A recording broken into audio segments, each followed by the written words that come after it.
Hi, today I thought I'd share some information concerning second homes.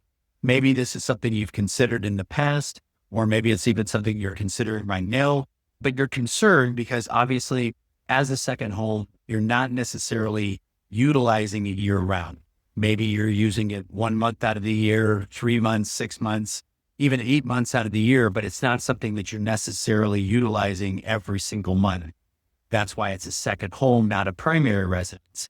And yet, regardless if you use it or don't use it, you still have the monthly mortgage payment, you still have any HOA dues that may or may not be on there, etc. Maybe you know this, maybe you don't. However, for those of you who don't, you can utilize Airbnb to rent it out when you're not there. This is something that is perfectly acceptable within the note that you sign when you purchase the home. So in other words, when you sign for a second home, there's what's called a second home rider. In that second home rider, you are basically saying that you intend to occupy the home part of the year. There's no specific amount of time stated that you have to be in the home or live in the home. You just state that you're going to be there part of the year. That's how it's worded in the second home rider. And so you can utilize it when you're not there. You can definitely utilize it to Airbnb out. Now, why would you want to Airbnb it? Part of it is pretty obvious. If you can rent out the home for the time that you're not there, that's going to help offset your monthly mortgage payment, your HOAs, get offset any of the utility bills, etc. You could even possibly, if you do it correctly, you could actually even make more than what you're spending on your mortgage payment on a monthly basis / annual basis.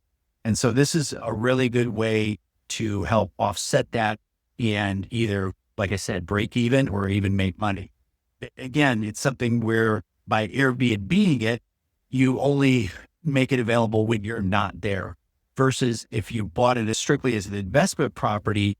Now you're typically having someone sign a 12-month lease or a 24-month lease, something along those lines, and not nearly as flexible if you ever wanted to use it for personal reasons. That's why you take it out as an investment property versus a second home. You want to take it out as a second home if you plan to use it part of the year, but then when you're not using it, want to potentially use it to Airbnb.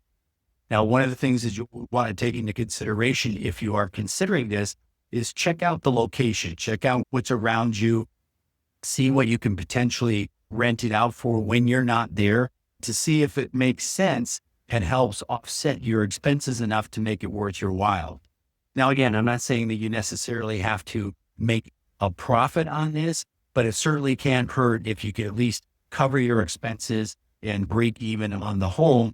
Because obviously the other thing is when you buy it, now you're gaining all the appreciation, you're gaining that equity in the home, and therefore it's an additional asset working for you long-term as well.